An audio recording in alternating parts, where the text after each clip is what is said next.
اس دنیا میں گمراہی کی سب سے بڑی وجہ آبا پرستی، بزرگ پرستی، علماء کی اندھا دھند پیروی ہے بغیر دلیل کے۔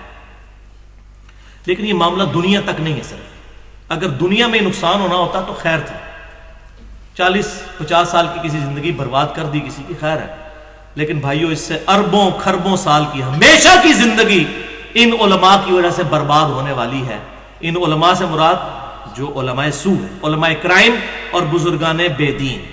علماء کرام اور بزرگان دین مراد نہیں، وہ تو حزب اللہ ہیں، ان سے ہی تو دین سیکھنا ہے، لیکن ان سے یہ نہیں کہنا کہ آپ کیا فرماتے ہیں بیچ اس مسئلے کے، یا حضرات کیا فرماتے ہیں، ان سے پوچھنا ہے اللہ کیا فرماتا ہے، رسول اللہ کیا فرماتے ہیں، صحابہ کا عمل کیا ہے صلی اللہ علیہ وسلم اور رضی اللہ عنہم اجمعین۔ اب بھائیو آخرت میں جو انجام ہونے والا ہے، یہ الحمدللہ یہ اتنی انٹلیکچوئل گفتگو ہے، کسی بندے کے لیے میں سمجھتا ہوں یہ بنیادی گفتگو ہے یہ مسئلہ سمجھانا کہ یہ علماء کے پیچھے چل کے آخرت برباد ہونے والی ہے، اور قرآن پاک میں کیٹیگوریکل مینشن ہے۔ دو مقامات، ویسے تو درجنوں ہیں لیکن دو امپورٹنٹ ترین ایپیکس جو ہیں وہ میں نے چوز کیے ہیں۔ پہلا ہے سورۃ الفرقان کی آیت نمبر 27 سے 30 تک، بسم اللہ الرحمن الرحیم۔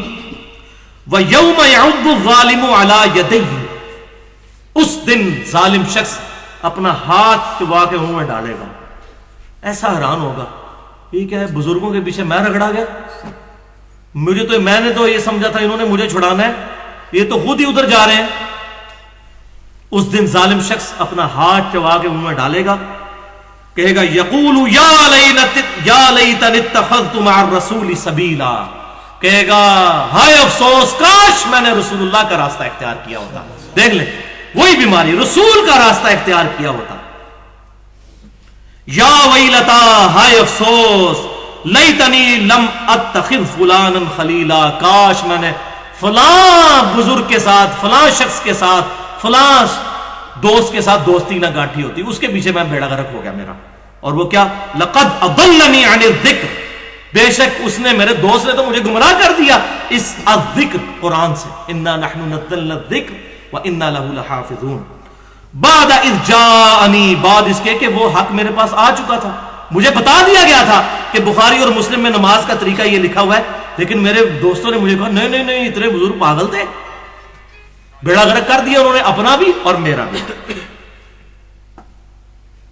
وَقَانَ الشَّيْطَانُ لِلْإِنسَانِ خَذُولًا، اب اللہ نے شیطان کہہ دیا کہ بے شک شیطان جو ہے وہ انسان کو بے یار و مددگار چھوڑنے والا ہے، قیامت والے دن کسی نے کام نہیں آنا۔ وَقَالَ الرَّسُولُ يَا رَبِّ ان قوم اتخذوا هذا القرآن مہجورا، اور رسول اللہ صلی اللہ علیہ وسلم کہیں گے اے اللہ میری قوم نے قرآن کو پیٹھ کے پیچھے ڈال دیا تھا، میری امت نے قرآن کو پیٹھ کے پیچھے ڈال دیا تھا۔ نبی صلی اللہ علیہ وسلم شکایت کریں گے، جس کی شکایت امام کائنات سید الاولین والآخرین شفیع المذنبین رحمت للعالمین سیدنا و مولانا امام اعظم محمد رسول اللہ صلی اللہ علیہ وسلم کر دیں، اس کی شفاعت کون کرے گا؟ ہمیں تو مولویوں نے صرف شفاعت والی حدیثیں سنائی ہیں، حق ہے، لیکن شکایت لگنی ہے جس نے قرآن کو پس پش ڈالا، شفاعت نہیں اس کی ہونی، شکایت لگنی ہے، الٹا شکایت لگ گئی تو پھر بیڑا فرق، وَلِعَوْذُ بِاللَّهِ تَعَالَى، اللہ کی پناہ میں آتے ہیں۔ دوسرا موقع سورۃ الاحزاب کی آیت نمبر 66 اور 68، یوم تقلب وجوہہم فی النار، جب قیامت والے دن ان کے چہرے آگ پر تلے جا رہے ہوں گے، الٹ پلٹ کیے جا رہے ہوں گے، جیسے یہ سیخ کباب، تو اللہ تعالیٰ ہمارے ان کے چہرے جب آگ پر الٹ پلٹ کیے جائیں گے، یقولون یا لیتنا اطعنا اللہ و اطعنا الرسول، یہ کہیں گے ہائے افسوس کاش ہم نے اللہ کی اطاعت کی ہوتی، اس کے رسول کی ہوتی صلی اللہ علیہ وسلم۔ آگے بیماری بھی آ جائے گی کہ کیا ہے، وہ ساتھ ہی آگے وقالوا ربنا انا اطعنا سادتنا وکبرانا، یہ وہی اے رب ہمارے، ہم نے تو دنیا میں اطاعت کی تھی اپنے سعادت مند لوگوں کی، بڑے بڑے نورانی چہرے والوں کی، کہتے ہیں بڑا خوبصورت چہرہ ہے، یہودیوں کے بھی چہرے بڑے خوبصورت ہیں الحمدللہ۔ مجھے بھی ایک بندے نے اگلے دن میری ویڈیو پہ کمنٹس کیے تھے، وہ ہے دیوبندی مکتب فکر سے تھے، تو وہ مجھے کہنے لگے جی آپ کے چہرے پہ نورانیت نہ ہوتی تو میں آپ کے لیکچر بھی نہ دیکھتا۔ میں نے کہا یار اس نورانیت سے نہ دھوکہ کھاؤ، اس سے نورانی چہرے ہیں جو دنیا کو فراڈ کی طرف چلا رہے ہیں، ہم چہروں کے اوپر فیصلہ کرتے ہیں نا۔ تو کہیں گے اے رب ہمارے، ہم نے تو اطاعت کی بڑے بڑے سعادت مند لوگوں کی وہ کبرانا، اور بڑے بڑوں کی اتنے بڑے بڑے یہ وہ ہیں کبرانا کبیر بڑے بڑے. فَأَضَلُّونَ السَّبِيلَ، تو انہوں نے تو یا اللہ ہمیں گمراہ کر دیا تھا دنیا میں، لیکن اب تو کچھ نہیں ہو سکتا. تو کہیں گے یا اللہ اب کچھ نہیں ہو سکتا تو ایک ہماری ریکویسٹ ذرا سن لے. ربنا آتہم ضعفین من العذاب والعنہم لانا کبیرا، اے اللہ ہمارے بزرگوں کو دگنا عذاب دے جن کی وجہ سے ہم گمراہ ہوئے، اور ان پر بڑی لعنت کر. چلو اب دنیا میں ہم تو نہیں جا کے بچ سکتے، لیکن انہوں نے جو ہمارا بیڑا غرق کیا ان کو دگنا عذاب دے. یہ وہ دوست کی کہہ رہے ہوں گے ہمارے بزرگوں کو جو یہاں ان کے ناموں پہ لڑ رہے ہوتے ہیں دوسروں کے ساتھ، وہاں کہیں گے اللہ ان کو دگنا عذاب دے، ان پر بڑی لعنت فرما جن کی وجہ سے ہم نے نبی صلی اللہ علیہ وسلم کا مبارک دامن کرم چھوڑ دیا تھا. اللہ اکبر. یہاں بھی معاملہ ختم نہیں ہوا، تیسرا موقع تو اس سے بھی خطرناک آیت ہے، سورہ حامیم السجدہ آیت نمبر 29. ربنا ارنا الذین اضلانا من الجن والانس. یہی لوگ پھر جب دوزخ میں پہنچیں گے کہیں گے اے اللہ ایک دفعہ ذرا ہمیں دکھا دے ہمارے وہ بزرگ انسانوں میں سے بھی اور جنوں میں سے بھی. یہ وہ جنوں کی جماعتیں بھی بھیجتے ہیں نا بعض لوگ، کہتے ہیں فلاں بزرگ جو ہیں وہ جنوں کی جماعتیں تبلیغ میں بھیجتے ہیں. اے اللہ ہمارے بزرگ دکھا دے. نبی صلی اللہ علیہ وسلم نے کوئی جماعت نہیں بھیجی، ایون آپ کو پتہ بھی نہیں چلا. قرآن میں آیا کہ نبی صلی اللہ علیہ وسلم فرما دیجئے کہ مجھ پر اللہ کی طرف سے وحی ہوئی ہے کہ چند جن وہاں سے گزر رہے تھے، انہوں نے میرا کلام سنا، انہوں نے اسلام قبول کیا اور اسلام کی دعوت پیش کرنا شروع کر دی.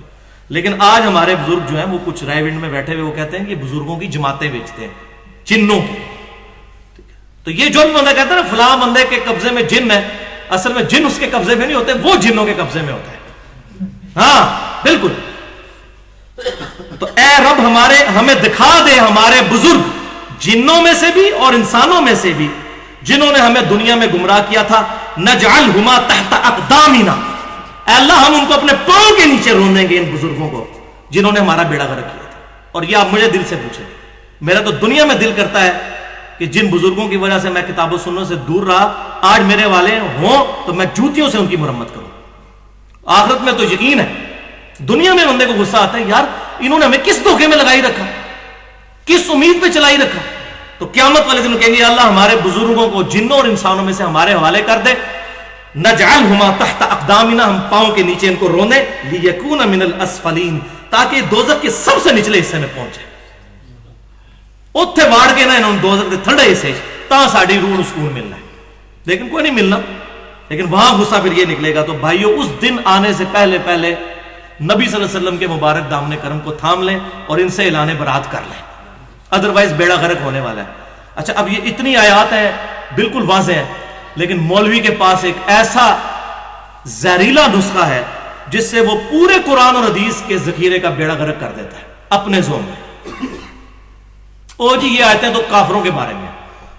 ہاں تے جناب ساڈے کول بڑیاں پھکیاں نے اینٹی وینم نے اس زہر دے علاج واسطے، بہت اینٹی وینم ہے. یہ آخری ان کے پاس حل ہوتا ہے. یہ کافروں کے بارے میں تو بھئی قرآن پھر کافروں کو دو، خود نہ پڑھو. قرآن پاک بھائیو رولز ہیں. یہ نہیں ہے کہ ٹریفک کا قانون صرف عوام کے لیے ہے اور جو ٹریفک کا آفیسر ہے اس کو ڈبل لتر پڑیں گے اگر اس نے اشارہ توڑا کہ تو دائی تھا اس کا کہ ٹریفک کی پابندی کرو. تو مسلمان کے لیے تو ڈبل عذاب ہے اگر وہ قرآن و سنت کی مخالفت کرتا ہے. کافر تو کافر ہے. تو یہ بالکل بات غلط ہے. قرآن پاک کے بارے میں ہے جسے فٹ اس کو گفٹ. جس پہ کوئی رول لگتا ہے قرآن کی آیت وہ اس پر اپلائی ہوگی، چاہے وہ کافر ہے چاہے مسلمان ہے. یہ بالکل دو نمبری کرتے ہیں جو یہ بات کرتے ہیں، اور میں اب اس کو پروف بھی کر دیتا ہوں الحمدللہ. مسند امام احمد میں تو بالکل گاڑا فتویٰ ہے نبی صلی اللہ علیہ وسلم کا کہ نمازی کے لیے قیامت والے دن نماز نور، نجات اور دلیل ہوگی، اور بے نمازی کے لیے نہ تو نور ہوگا نہ نجات نہ دلیل. الٹا اس کا حشر فرعون، حامان اور قارون کے ساتھ ہوگا والعیاذ باللہ تعالی. اب کوئی گنجائش باقی نہیں رہتی. لیکن آپ کو پتا ہے کہ پھکی والے جواب کے بغیر کام نہیں چلتا. میں نے علمی طور پہ تو بتا دیا کہ یہ رولز اینڈ ریگولیشن ہے. پھکی والا الزامی اینٹی وینم جواب کیا ہے؟ بڑا آسان طریقہ ہے یہ چیک کرنے کا.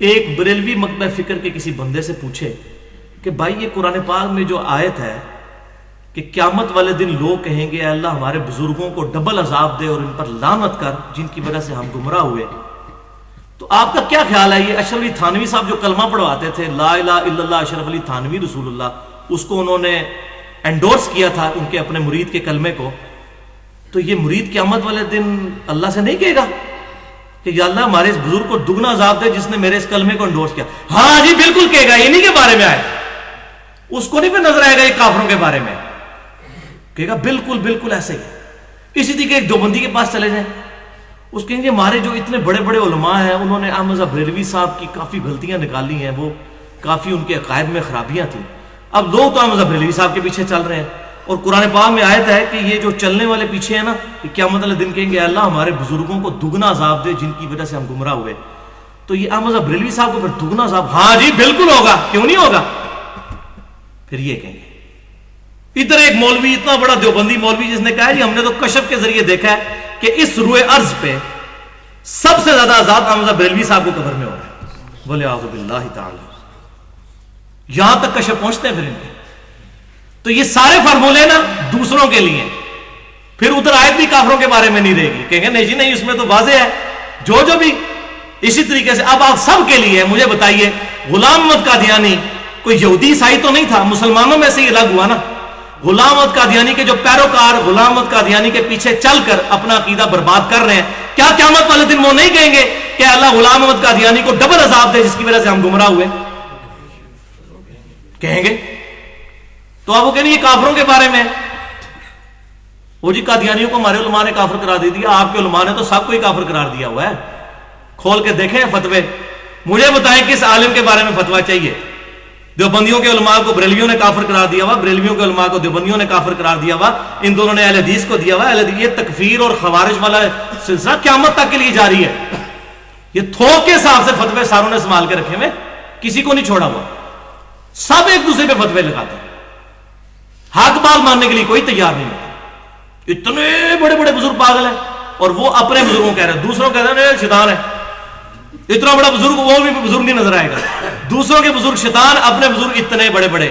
تو میں وہی ننگا جملہ بولوں گا بھائیوں، ان کو پھر کہنا چاہیے قادیانی صرف اس لیے کافر ہیں کہ آپ کے امی ابو قادیانی نہیں تھے، ورنہ آپ کے امی ابو قادیانی ہوتے تو طارق جمیل صاحب بڑے عالم نہ ہوتے، بلکہ پھر غلام احمد قادیانی بڑے عالم ہوتے، پھر ڈاکٹر طاہر القادری صاحب بڑے عالم نہ ہوتے، غلام احمد قادیانی بڑے عالم ہوتے، پھر آپ کو کوئی اور ڈاکٹر ذاکر نائک بڑا عالم نہ نظر آتا، آپ کو غلام احمد قادیانی بڑا عالم نظر آتا۔ آپ کے امی ابو دیوبندی تھے، آپ دیوبندی ہیں، آپ کے امی ابو بریلوی تھے، آپ بریلوی ہیں، آپ کے امی ابو اہل حدیث ہیں تو آپ اہل حدیث ہیں، آپ کے امی ابو قادیانی ہوتے تو آپ قادیانی ہوتے، اور غیر احمدیوں کو کافر سمجھ رہے ہوتے۔ یہ ہے ٹوٹل ان کی پوری گیم، ٹوٹل تحقیق کی طرف تو آتے نہیں، دماغ بند، سننا ہی نہیں، اور مولوی نے ایسی پھر پٹی پڑھا دی ہے کہ نہیں نہیں سننے کی ضرورت ہی نہیں ہے۔ اب یہ ذرا ان کا انجام کیا ہونے والا ہے آخرت میں؟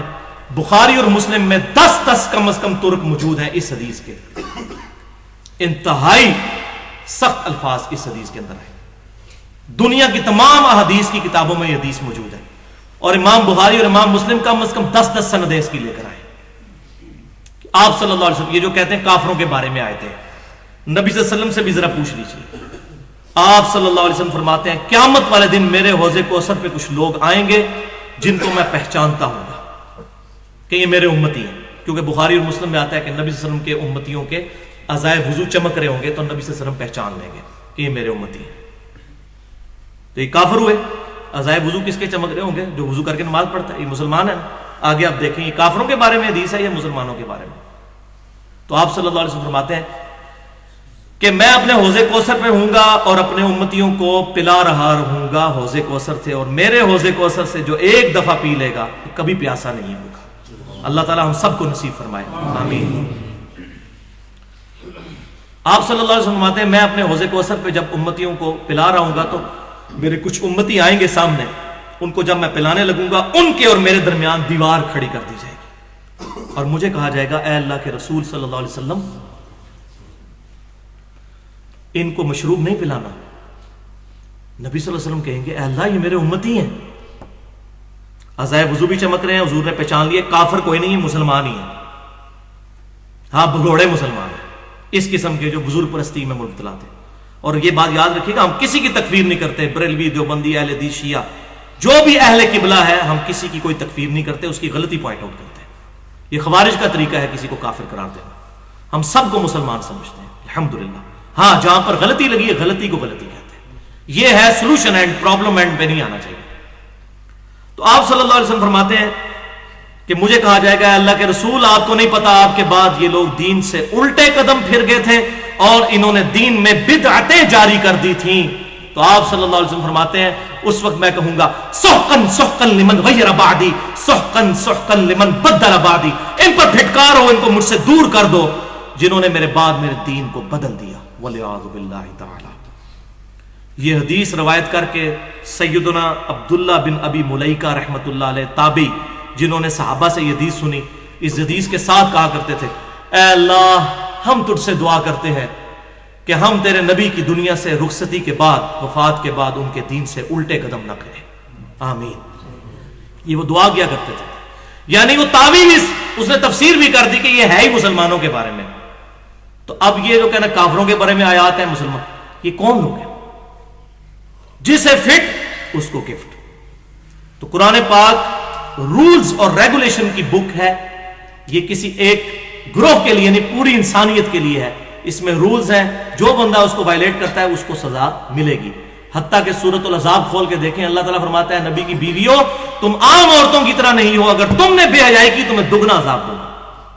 دیکھ نبی کی بیویوں، مسلمان کہہ رہے جی میری خیر ہے، کلمہ پڑھ لیا ایک بار بس انشاءاللہ جنت میں ہی جائیں گے۔ تلک امانیہم، یہ ان کی وشفل تھنکنگز ہیں۔ یہ بھی ایک یہود و نصارہ کی خرابی تھی، وہ کہتے تھے ہم تو جنت میں جائیں گے، چند دن کے لیے دوزخ میں جائیں گے لوگوں کی آنکھ میں دھول جھونکنے کے لیے، پھر اللہ تعالیٰ ہمیں جنت میں بھیج دے گا، بس ایک پھیرا لگے گا، اور وہی خرابی یہاں بھی آ چکی ہے، والعیاذ باللہ۔